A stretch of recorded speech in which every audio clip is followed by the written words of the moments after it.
This is the Merrill 390 pivot pins for the Merrill R-6000 series yard hydrants. So we'll go ahead and get them out of the bag here.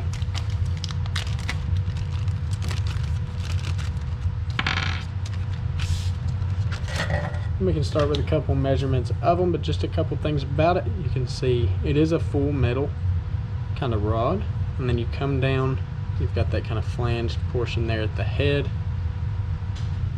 and then this way you've got that little indent right there at the end of the rod as well.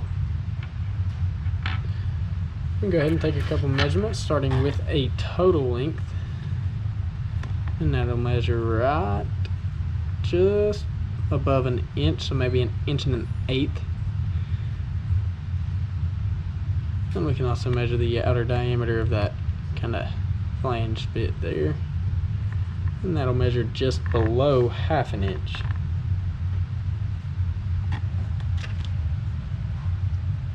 So once again, this is the Merrill 390 pivot pins.